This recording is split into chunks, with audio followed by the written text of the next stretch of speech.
Our next speaker is Michael Butts from the Montana DNRC Seedling Nursery, and he's going to present on the Montana Native Seed Network, developing ecotype seed through regional partnerships.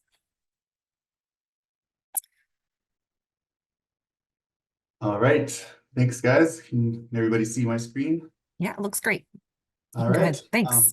Well, thanks everybody for joining today. It's an honor to have the Montana Native Seed Network included in this year's conference. Also, a big thank you to the folks at the Institute for Applied Ecology for hosting.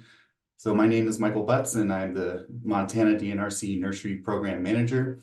Also with us, we have Ashley Matson, the nursery's operations specialist, who will be posting information into the chat as we move forward. And please feel free to reach out by email if we don't get to all of your questions today.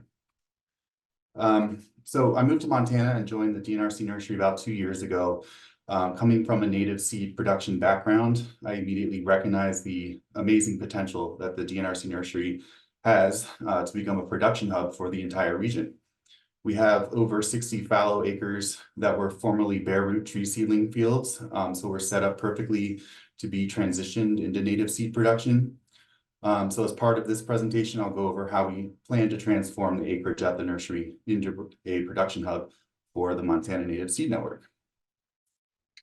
But first, a bit about the nursery. We are a Department of Natural Resources and Conservation facility and part of the Forestry Division. We operate as a proprietary fund, so we do not receive an annual state budget. Thus, the Montana Native Seed Network will rely on grants for many years before seed sales can begin to offset investments. The nursery was established in 1927 at the University of Montana and moves to its current location in 1952.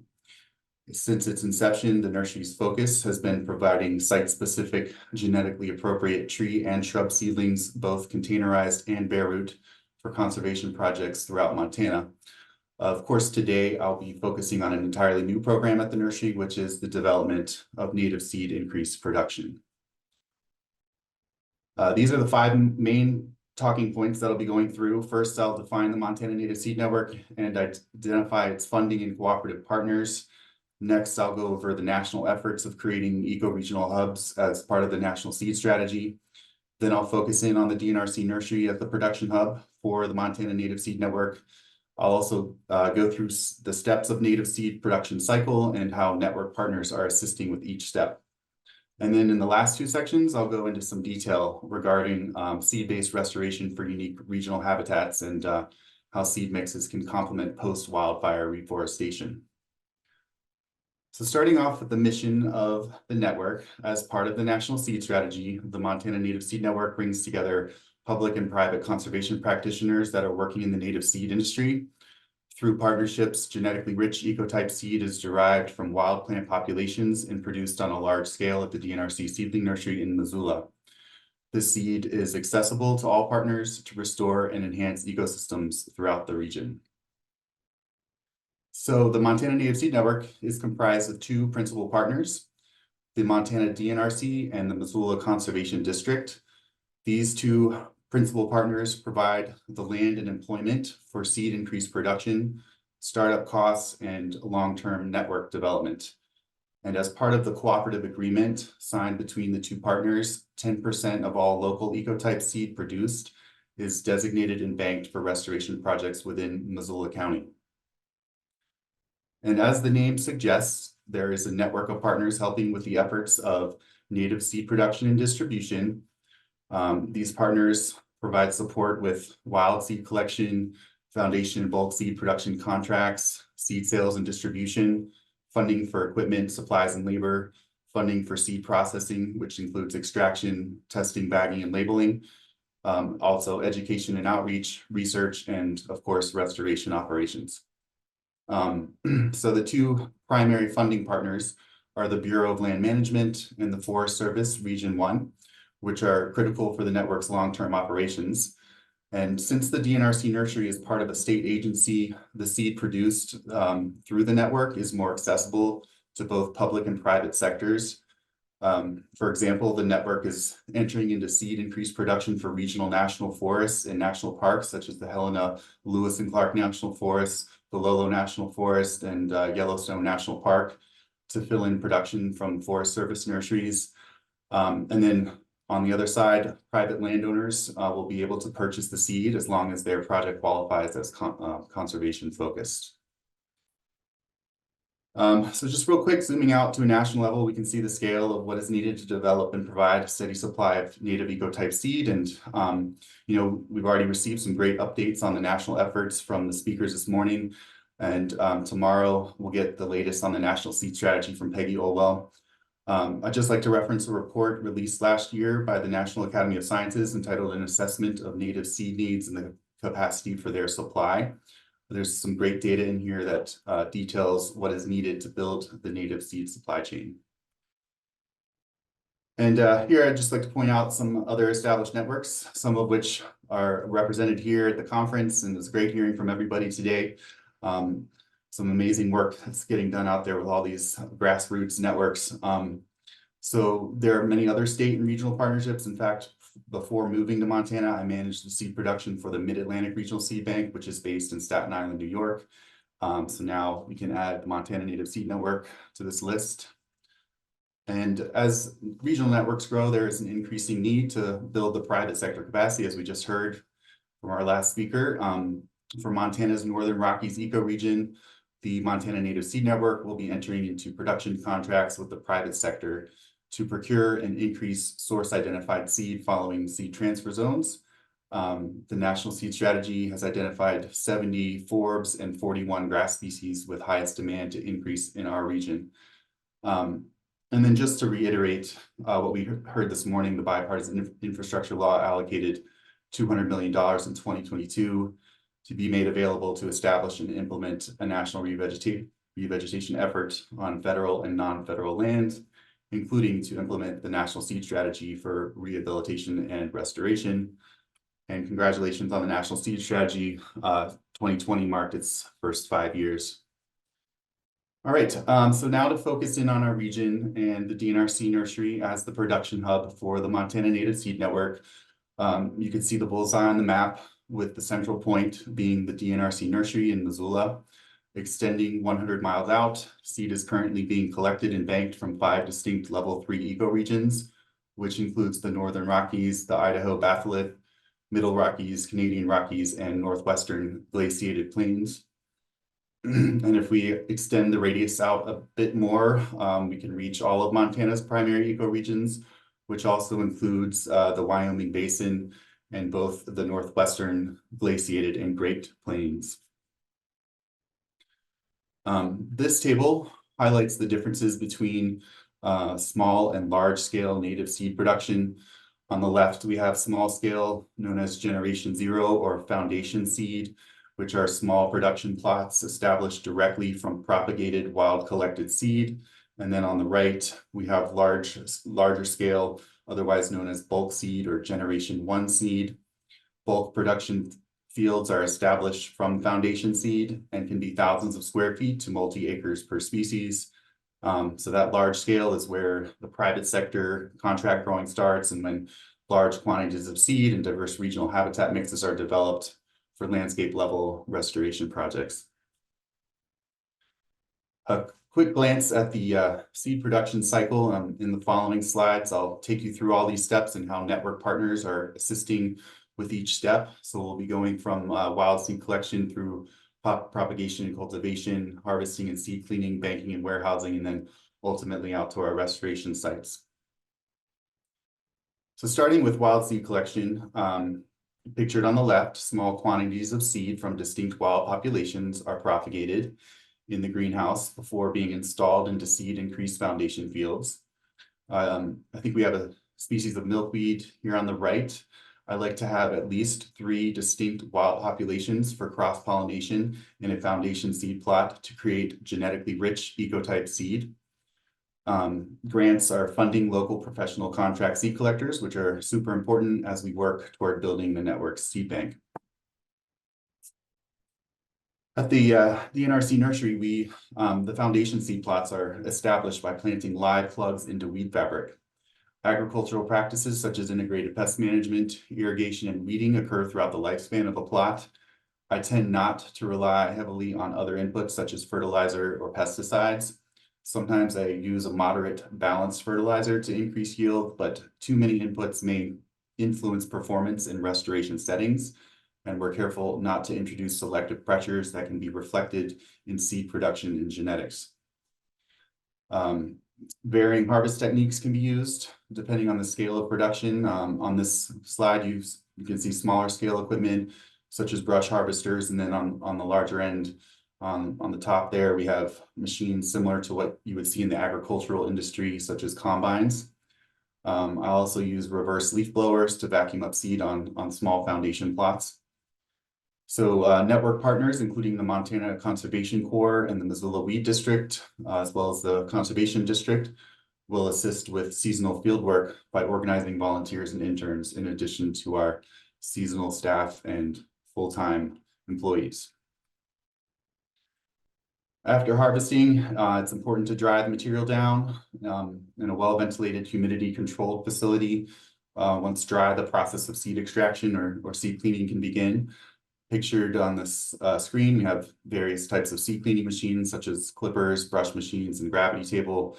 Network partners, including the Forest Service Coeur d'Alene Nursery and the Bend Seed Extractory, also the NRCS Plant Materials Center in Bridger, will be helping out with these efforts as we build and purchase the proper infrastructure on site. And then after seed extraction, seed lots need to be tested at a seed laboratory for viability. Seed must be properly certified, labeled, and bagged to become a sellable product. Pictured here, we have pure live seed analysis from the USDA National Seed Laboratory. Also, some examples of storage. On the top right is a small walk-in low humidity seed bank with wild population collections and foundation seed bags. And then on the bottom right is a large eco-regional warehouse, which is the ultimate goal for eco-regional production as part of the National Seed Strategy. Again, network partners such as the Montana State Seed Lab and the Montana Seed Growers Association will assist with all of these efforts. As I mentioned earlier, I've identified 3 development phases for the network. We successfully implemented phase 1 during 2022 and 23 by surpassing our startup funding raising goal of $60,000, banking seed from wild populations and preparing multiple acres of foundation seed increase fields for installation. And we're off to a really great start for phase 2. We've already surpassed our annual funding goal of $100,000 for 2024 with cooperative agreements signed with the Bureau of Land Management and Forest Service Region 1. We'll be installing 8 wildflower species that were identified as highest demand from network partners this spring. And we'll have perhaps the network's first eco-regional seed harvest this year, depending on the species and their production. So then phase 3, which is 2026 and beyond, will focus on bulk production contracts with the private sector as the network continues to increase capacity. These next few slides are aerial views of the development phases as we transform the production fields at the DNRC Nursery. During phase 1, we prepared 6 acres, put down weed fabric and irrigation, and built deer fences. The remaining acreage was leased out to local hay farmers to help with weed suppression and soil remediation. And here's some photos of the progress that we made last year. We have some irrigation pipe getting put down, and luckily all of the risers and the former bare root fields were ready to go for irrigation. So that's a huge benefit. So yeah, also weed fabric rows and deer fencing with interpretive signage. And then a bird's eye view taken midsummer last year of the 2 primary fields we'll be starting with. This field on the left is now fully ready to go. So as I mentioned, this year we're installing 8 forb wildflower species for foundation seed production located in these 2 fields. The network partners, including Great Bear Native Plants in Hamilton, Montana, and the Forest Service Coeur d'Alene Nursery, are growing plugs from wild populations collected during the 2023 season. The cooperative agreement with the Bureau of Land Management is funding a full-time seed program crew leader based at the DNRC Nursery.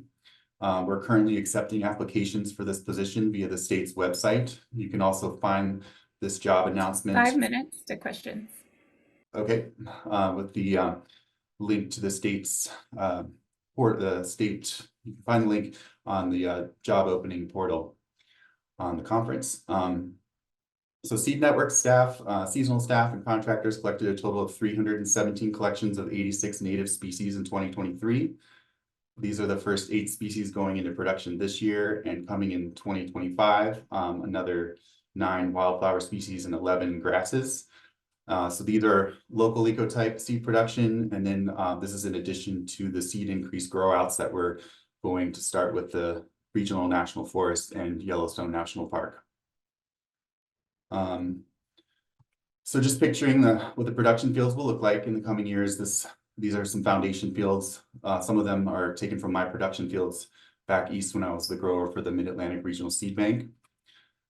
Phase 3 will be all about the bulk seed production, both at the DNRC nursery and through contracts with the private sector. Grant funds will support infrastructure and construction of a seed extractory and bulk seed warehouse on site located here. And some more photos of some bulk seed production. And then a quick look at the budget for the 3 phases. During phase 2, we anticipate a minimum budget of $100,000 annually to support operations with a match from the DNRC. As we move into phase 3, seed sales will begin to offset annual grant and agreement investments, allowing the network to become self-sustaining. And I'd like to point out that the match provided by the DNRC will be coming directly from the nursery's proprietary funds in the form of seasonal employment opportunities. And then these last 2 sections, I'll highlight how seed-based restoration can enhance diversity across all of our regional habitats. Looking forward to Peggy Olwell's talk tomorrow. This table I borrowed from the National Academy of Sciences report. It's uses for seed-based restoration, which all of us here are well aware of. Here's some examples of the Montana Native Seed Network habitat mixes that will be available to restoration practitioners. As we increase capacity and diversity, we will offer more mixes with the option to customize for site-specific projects. And then for our folks out east in the Great Plains and Glaciated Plains ecoregions, we'll be designing mixes specific to those habitats. And I have a very recent update regarding Eastern Montana ecotype seed production. Our partner at the Montana BLM has secured funding from the Inflation Reduction Act and will be working towards setting up teams of seed collectors to bank seed from Eastern ecoregions. We're also beginning discussions of species and acreage to dedicate at the nursery for production. So these are just some images of various seeding methodologies, and we're obviously working in a wide range of topography and terrain and ecosystems in Montana. So it's good to consider the most practical application methods specific to your site. For forested areas and hard to access site, hand broadcasting may be the only option. If you can get into a site with an ATV, there are small seeders that can be towed. For landscape level, open prairie and grasslands out east with minimal obstructions, the best method is a native seed drill. Pictured on the bottom left, and then for steep slopes along roadsides and highways, hydro seeding with the tackifiers is a good way to go. A special project that I'd like to highlight. Last year, the Confederated Salish and Kootenai tribes, the BLM, the Nature Conservancy, and the DNRC entered a partnership for blue camas restoration on Salish and Kootenai lands. Seed from wild populations on Salish lands has been collected and grown out in containers at the Salish Nursery in Ronan, Montana. The DNRC 1 nursery. minute. All right, we'll then install these plants for seed increase in the nursery's fields. So I'm really excited about this project and looking forward to building more seed increase partnerships with Montana's tribes. And then final couple screens here are important for our foresters. Western Montana is all about forestry, and just to demonstrate how native seed mixes can complement reforestation efforts, and specifically post-wildfire reforestation. I think this audience is well aware of how wildfire frequency and intensity are increasing. A quick snapshot of the western states shows Montana having over 369,000 acres burned in the 2020 season.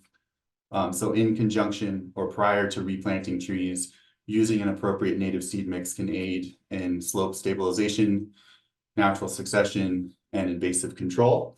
I'm also working with the DNRC foresters and fire crews to develop what we're calling fire-wise seed mixes that will be most appropriate for natural succession, with herbaceous species giving way to forested systems over time and incorporating fire-tolerant or fire-adapted species. And that concludes Montana Native Seed Network. Thank you all.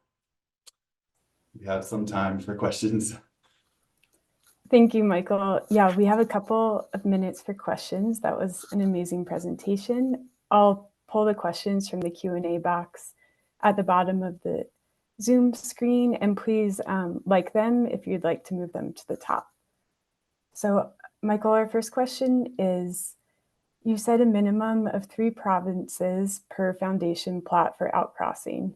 What would be ideal or the maximum you have achieved? Do you know any species where the seed yield is dramatically higher with more ecotypes in the generation 0 plots? Yeah, that's a good question. So usually 3 to 5 is my target. You know, my mantra is like the more diversity, the better. There's probably a sweet spot in there, and that's where this research component would come in. I'd love to get partners. We are partnering with the University of Montana and folks that are doing, you know, common garden studies and things like that, where there's so much potential for research in that regard. But sending out to network partners has been super helpful, getting that feedback and the data about what populations are appropriate to outcross and using seed transfer zones. Thank you. Our next question is, what are you using for weed suppression in your seed production plots? Yeah, so for this first couple go-rounds, first few years of installation, we're planting all live plant plugs into weed fabric. So that is gonna minimize a lot of the weeding, but there'll still be a lot of hand pulling. But luckily we have a partner up at the Forest Service Coeur d'Alene Nursery who does grow outs for regional national forests, and he is a wealth of information, giving me good feedback and tips for what kind of herbicides we might have to use in the future. I'd like to try to go as little as possible and not use herbicide, but you know, that for the scale that we're going into, especially when we start to direct sow large acreage of grasses and stuff, you know, it's gonna come down to some chemicals, I'm afraid. Thank you. The next question is, what are you using for host plants with the Indian paintbrush? Oh yeah, you guys just picked up on that. For year 2, I had that originally first slated for year 1 production, and just because of that factor, I moved it to subsequent years. I do want to have it in seed increased production. Again, Nathan Robertson is his name, of Coeur d'Alene, was giving me great information about that species in particular and what host plants to use. I cannot recall what he suggested, because he has put I think Castellia miniata in production before with a companion plant. So we'll definitely be using that as we go forward. For this first go round, I'm going with some more straightforward species. We have time for one more question. Someone says they're looking for some small scale harvesting equipment for small plots of 1 acre or less. And they're wondering if you have any insights into suppliers or people to talk to about custom attachments and devices. I do, yeah. I actually just had a great consultation with the United States Seed Bureau, Westrip representative. Let me see if I can pull his information up. If whoever that asked that, you could email me that question and I could get that information to you really quickly. Just have to dig through my inbox right now to get that. But basically he's a representative of Westrip, which is a Danish company that produces, like, you know, a lot of these seed cleaning machines. But he also has a side business where he repurposes and builds his own and finds machinery that are like surplus, that are cheaper and would, you know, work on any scale from small to large production. Thank you, Michael. That's all the time we have for questions now. That was an amazing presentation. We'll move the rest of the questions over to the Whova question and answer box. Now I'll pass it to Alexis to wrap up for the day.